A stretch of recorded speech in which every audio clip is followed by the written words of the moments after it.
Hi, everyone. How are you? Good to see you. Thanks for being here. Okay, we don't have a ton of updates, but let's dive in. So we have a total now of 1,134 cases. And let's wait for Paul.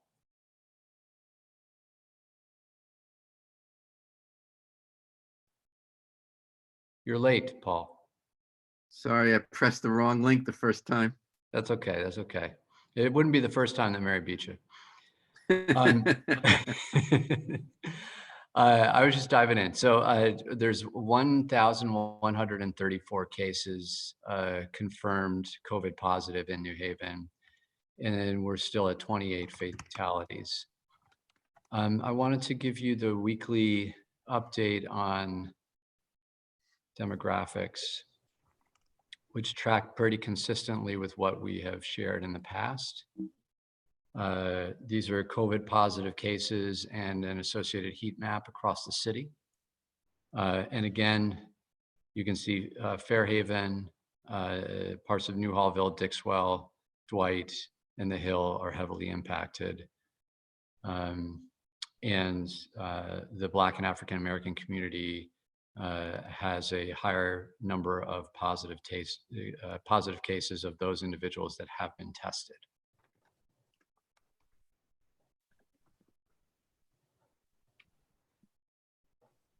This is hospitalizations.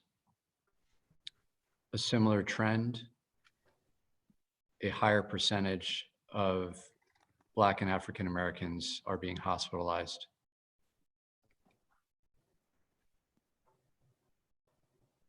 And this is COVID related deaths that we have in our system.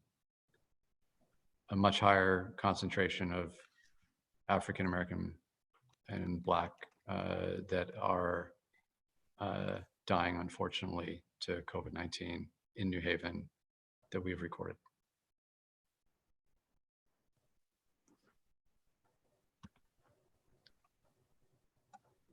A couple of other quick updates. So the App Foundation donated 2,000 face shields to the fire department, and we wanted to express our appreciation for the generosity of the App Foundation. Thank you so much for doing that. The fire department currently has 17 positive cases, and the police department 7 positive cases. Fire department has 21 people at UNH, and the police department has 2 people at UNH. I wanted to remind people about face coverings.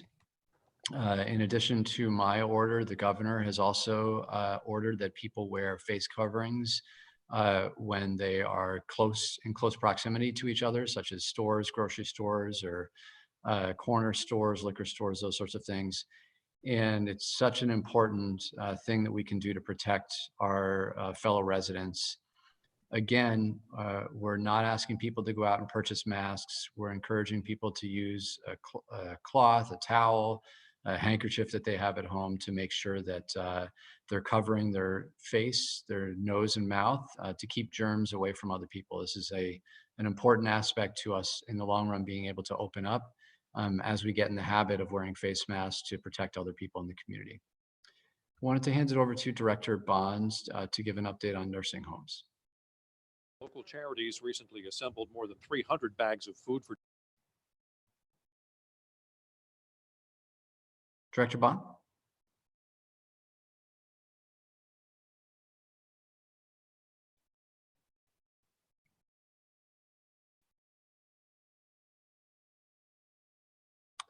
Director Bond, you're on mute.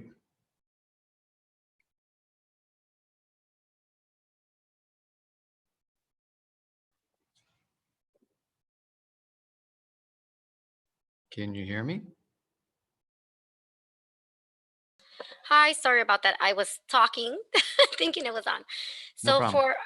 as you know, the health department continues to actively monitor the status of nursing homes, and we've been trying to ensure that we work closely with the Department of Public Health.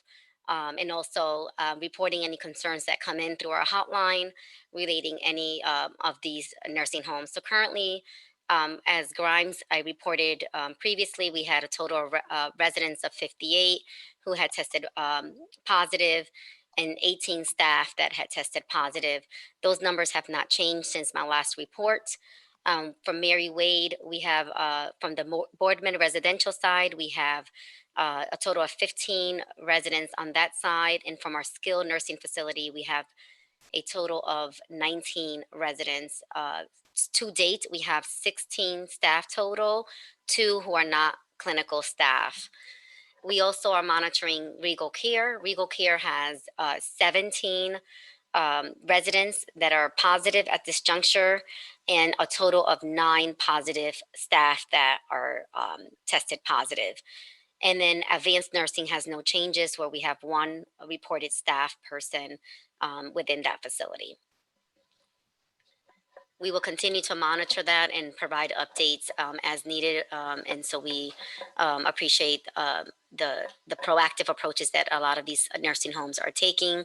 But we will continue to monitor their status as well and provide recommendations as they come along. So I don't have any other additional updates.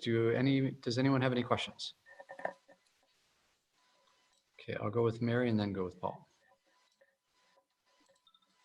I just wanted to get a response to I guess the approvals now are starting on the College Street, 101 College Street building.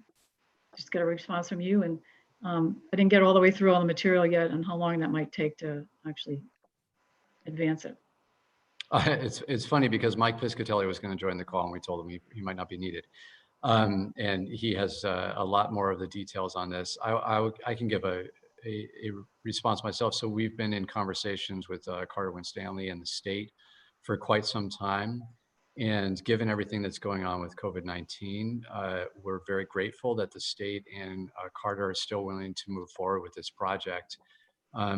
It feels right now that everything has slowed down, but at the same time, we are excited about the economic opportunity that this will provide for New Haven, and enthusiastic about the conversation we're going to be having with the Board of Alders in the coming months about the project. It's important that we get this project rolling because it takes a long time to get things approved. But we're very grateful to the other parties for continuing to be willing to move forward, even with some of the uncertainty that exists right now. Okay. Do you know what I mean, I actually, maybe Paul already got through all the 400 pages or whatever it was, but what the cost is in round numbers, and the commitment is there from the state. I saw that for, I think it was 8 million for the public portion. How much is it for the city? Over multiple years. I think that you can check, we can double check with Mike Piscatelli, because I don't want to give you the numbers have changed a little bit, and I don't want to give you the wrong numbers. All right, I have some more questions too, but if someone else wants to talk. Sure, I'll go with Paul and then Mackenzie and then go back to Mary. Unless Michael also has a question, but go ahead, Paul. Thank you. And I don't mind if we had more first, whatever. It's okay. We can go back and forth. Got to share the. The 2 things I wanted to ask you was, I guess there's a budget freeze that you've ordered related to this. I was just wondering what that's going to mean, what might not happen that otherwise was going to happen. And I guess there are new numbers about people working in the grab and go lunch program for the schools. I guess 2 security school officers have tested positive. I was wondering if any of the other employees in the school program have tested positive. I'm unaware of that, but I'm happy to check. Oftentimes Mike Pinto is on this call. He's not on it today. We're obviously very concerned about the drop in revenues. And the categories of the drop in revenues that we're seeing because of COVID-19 are tax revenues. Typically this time of year, we're collecting delinquent taxes, people that have not yet paid their taxes, and that revenue item has gone down. The second category is building permits, because there's been some slow in the building that's gone on in the city. We're losing revenue on that front. And the third is on parking tags and tickets and meter revenue. And so all of those areas mean that we're likely to face some challenges on the revenue side. And that's what the spending freeze is designed to reduce. I can't give you any specifics on what's not going to happen, But I'm happy to talk about I'm happy to look into it and get you some answers on that. Yeah, no rush on that, but do you have any figure of how much revenues are down? Any ballpark estimate? It's going to be in the, let me double check on the numbers before I give you something, but I'm happy to share that with you. Thanks. And what I about any don't more? want to say a number without having just a more firm idea of what it's going to be. Understood, thanks. Yeah. Go ahead, Mackenzie. Thanks for taking my question, Mayor. I have two questions about provisions for the homeless. One is about the career site and where people go after being discharged. I've heard anecdotally that one person was discharged and is now living in a car, and that another person was unable to secure hotel housing. And I was just wondering, given that shelters are closed, what does the city plan to do for people who, are now have tested negative for COVID-19 and are presumably immune, but can't get access to hotel rooms? Sure. So there are 2 hotel sites that we've been able to secure in partnership with the state. We're working on expanding access to hotel rooms to make sure that people have options that are not the street or their cars. And that continues to be the case. Obviously, we want to make sure that people have some safe place to go. I think something that's obviously very important is that people that are leaving the facility are no longer contagious and at risk to the general public. But we're working on expanding access to hotels, and I know that the state and our staff have been working very hard on that. It's proven to be a little bit more challenging than we thought because of the willingness of hotels to open up for this. And then kind of more of a long-term question, as we think about the eventual transition back to homeless shelters, some people have brought up the city's prior stances against homeless encampments as an alternative to shelters. And I'm wondering if the pandemic has kind of reinforced a position that you had on that or made you rethink it, and kind of, are you open to the city allowing encampments once this is all over? No, the city hasn't changed its position on encampments. All right, and just to clarify, that position is against encampments. Correct. All right, thanks so much. Let's go to Michael, and then we can go back to Mary. Good afternoon, thank you. Yes, I understand detailed questions are for Mike, but on 101 College Street, so the development agreement between Winstanley and the city has been basically agreed to in general terms. Is that what's changed? Correct. And the board. Well, and there's also a submission to the Board of Alders. So we've started the formal process to move forward with the project. Okay, that's what I wanted to know, and I can check with Mike on details on that. Correct, and you'll see that on the agenda at tonight's meeting. Thank you. Mary, go ahead.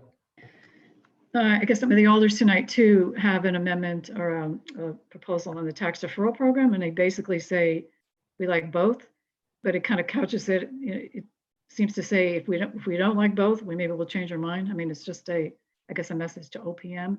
And has anybody calculated which one or the other is less advantageous to the city as opposed to the residents? It's a tricky question because it depends on how many people take advantage of the options, and it's very difficult for us to know that in advance.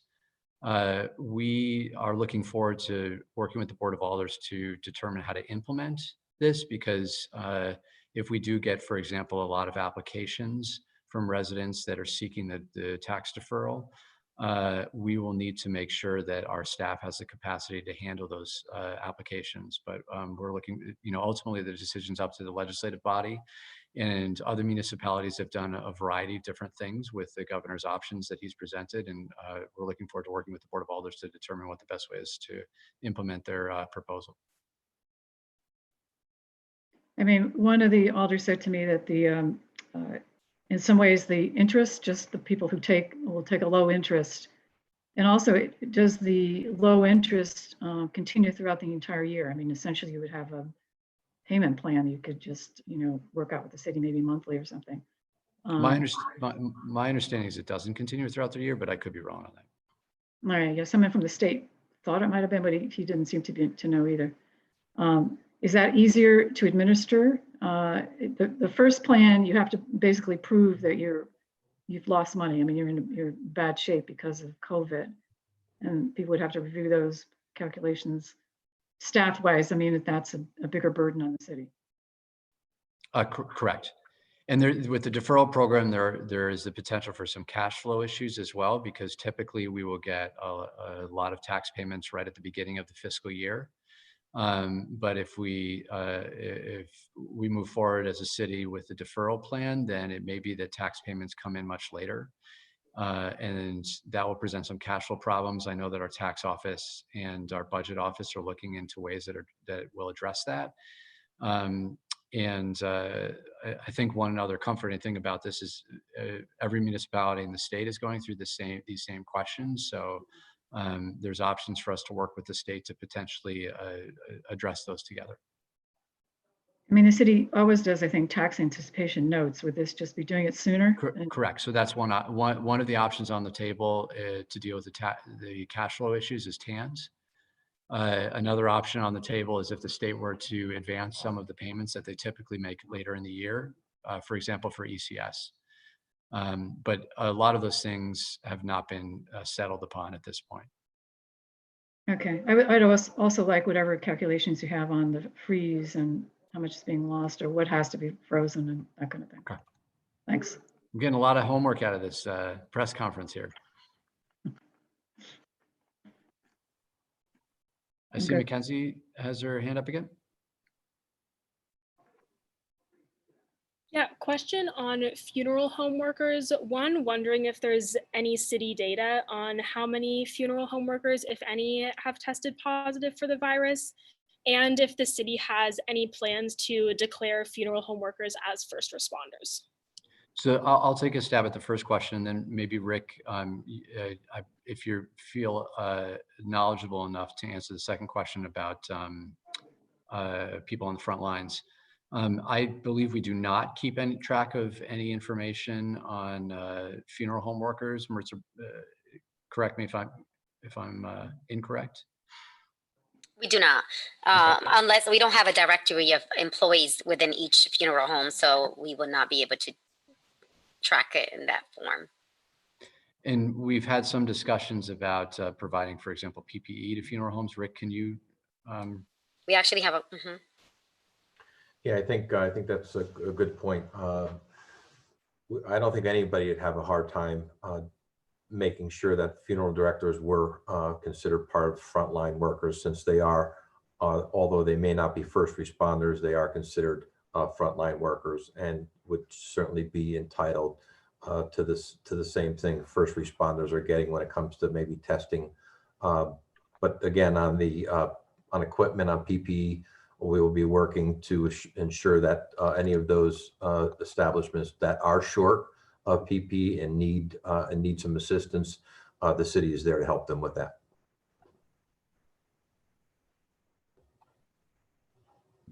All right, thanks so much. And then just one question, jumping back to my last topic. Do you have the most recent number on how many people have been through the career site? Be more specific.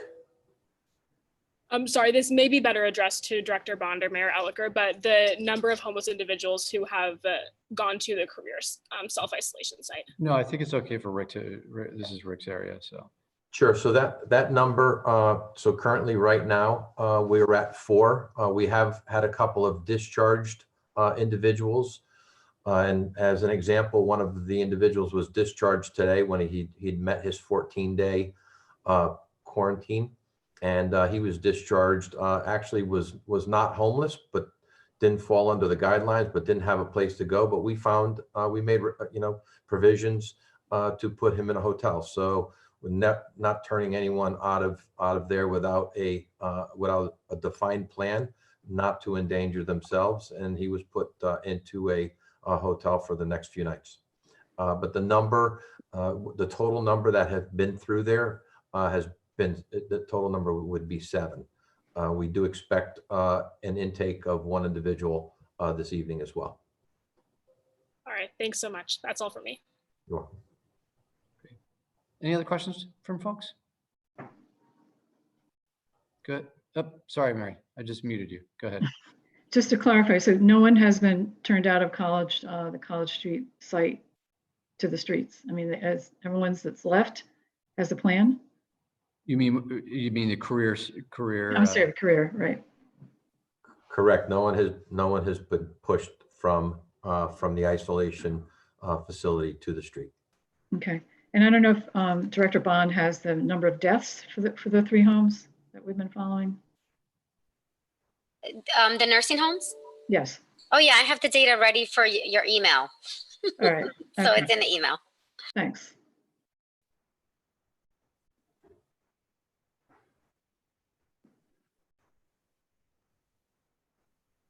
Any chance you want to share those deaths for the 3?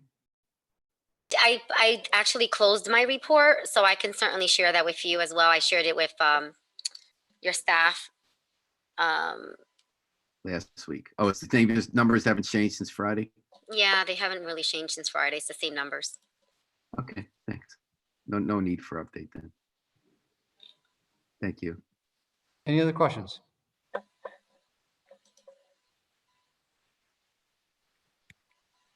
All right. Thanks, everybody. We'll see you soon. Thank you. Bye-bye.